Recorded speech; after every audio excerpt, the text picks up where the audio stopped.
నమస్కారం. ఈరోజు మనం కాల్గరీ రియల్ ఎస్టేట్ మార్కెట్ గురించి కొంచెం లోతుగా చర్చిద్దాం. నమస్కారం.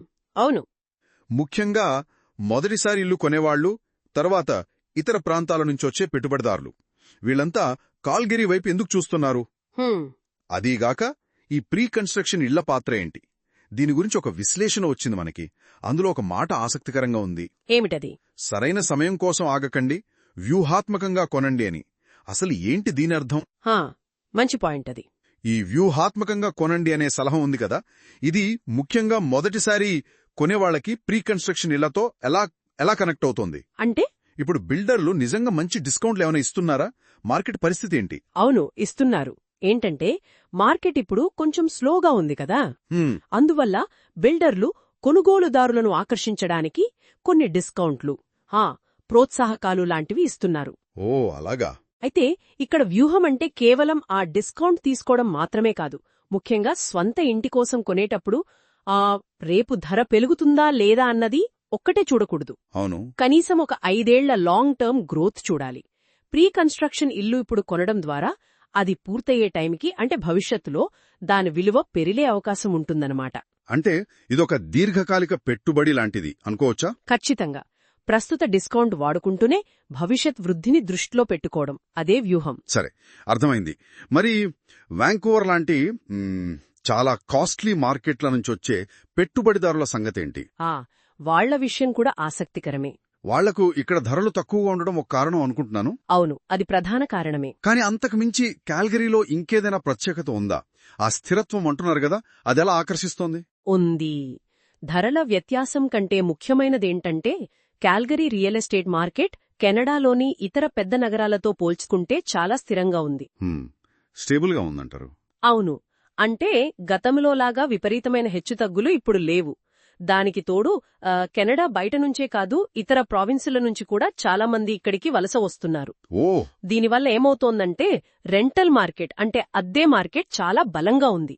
డిమాండ్ ఎక్కువ ఉందన్నమాట. చాలా ఎక్కువ. కాబట్టి పెట్టుబడిదారులకు ఇక్కడ 2 లాభాలున్నాయి. ఒకటి, నెల నెల అద్దె రూపంలో వచ్చే డబ్బులు, అంటే క్యాష్ ఫ్లో. అవును. రెండోది, కాలక్రమేణా ఆస్తి విలువ పెరగడం, అంటే అప్రిసియేషన్.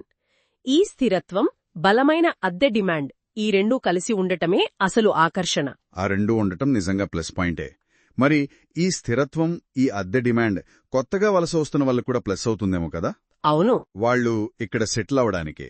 మరి మీరిందాకన్నట్టు ఈ ప్రీ కన్స్ట్రక్షన్ ఇళ్ల వైపుకు ముఖ్యంగా కొత్తగా వచ్చిన వాళ్లు ఎందుకు ఎక్కువగా చూస్తున్నారు? పాత ఏరియాలతో పోలిస్తే కొత్త కమ్యూనిటీలలో వాళ్లకు అంతగా ఏం నచ్చుతోంది? దానికి కొన్ని కారణాలున్నాయి. కొత్త కమ్యూనిటీలకు వాటికంటూ ఒక ఫ్రెష్నెస్, ఒక ఆకర్షణ ఉంటుంది. చూసారా, ఇవి కూడా టైంతో పాటు ఇప్పుడున్న పాత ఎస్టాబ్లిష్డ్ ఏరియాల్లాగే అభివృద్ధి చెందుతాయి. ఫ్యూచర్ పొటెన్షియల్ ఉందంటారు? ఖచ్చితంగా. పైగా కొత్త ఏరియాల్లో మోడర్న్ షాపింగ్ సెంటర్లు, పెద్ద పార్కులు, కొత్త రోడ్లు అన్ని కొత్తగా ఉంటాయి. అదే పాత ఏరియాల్లో చూస్తే కొన్నిసార్లు ఇన్ఫ్రాస్ట్రక్చర్ కొంచెం పాతబడి ఉండొచ్చు. చాలామంది వలస వచ్చిన వాళ్లు, కొత్త లైఫ్ స్టార్ట్ చేసేవాళ్లు, వాళ్లు ఈ కొత్త ఆధునిక వాతావరణాన్నే ఇష్టపడతారు. అంతా ఫ్రెష్గా ఉండటం వాళ్లకు నచ్చుతుందన్నమాట. అది నిజమే. ఫ్రెష్ స్టార్ట్కి కొత్త పరిసరాలు బాగుంటాయి. ఇకపోతే ఖర్చుల విషయానికి వద్దాం. ఇల్లు కొనడమంటే కేవలం ఇంటి ధర మాత్రమే కాదు కదా? అస్సలు కాదు. లాయర్ ఫీజులు, ఇంకా క్లోజింగ్ కాస్ట్స్ అంటారు కదా, అవి కూడా ఉంటాయి. కాల్గరీలో ఈ అదనపు ఖర్చులు ఎలా ఉంటాయి? మిగతా ప్రావిన్సులతో పోలిస్తే తక్కువ? ఇది చాలా ముఖ్యమైన విషయం. అల్బర్టాలో క్లోజింగ్ కాస్ట్స్ దేశంలోనే చాలా తక్కువని చెప్పొచ్చు. అలాగా? అవును.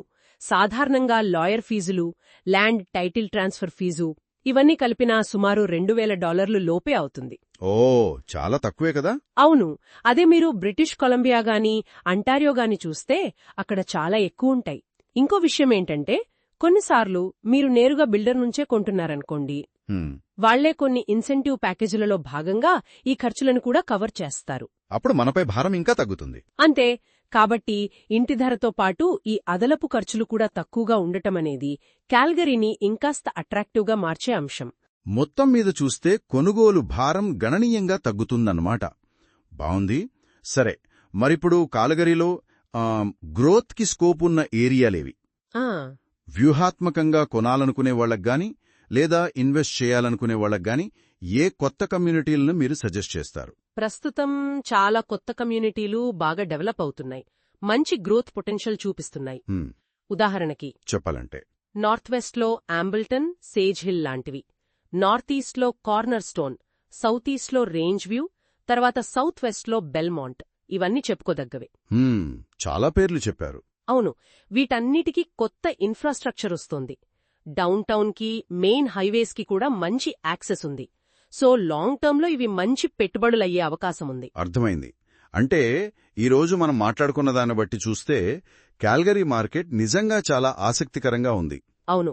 ఒకవైపు ప్రీ కన్స్ట్రక్షన్ ద్వారా వ్యూహాత్మకంగా కొనేవాళ్లకి, మరోవైపు స్థిరత్వం, రెంటల్ డిమాండ్ చూసే ఇన్వెస్టర్లకు, అలాగే తక్కువ క్లోజింగ్ కాస్ట్స్ వల్ల ఫస్ట్ టైం కొనేవాళ్లకి కూడా ఇది చాలా అనుకూలంగా కనిపిస్తోంది. నిజమే. మీరు చెప్పిన కొత్త కమ్యూనిటీలు కూడా భవిష్యత్తు వృద్ధికి సంకేతాల్లా ఉన్నాయి. ఇదంతా చూస్తుంటే నాకొక ప్రశ్న వస్తోంది. ఏంటంటే, ఈ కొత్త ఇంత వేగంగా విస్తరిస్తున్న కమ్యూనిటీలున్నాయి కదా, అవును, ఇవి రాబోయే ఒక 10-20 ఏళ్లలో కాల్గరీ నగర స్వరూపాన్ని ఎలా మార్చేస్తాయి? అంటే ఇప్పటికే ఉన్న పాత స్థిరపడిన ఏరియాలతో వీటి సంబంధం ఎలా ఉండబోతోంది? ఇది మనం ఆలోచించాల్సిన విషయం.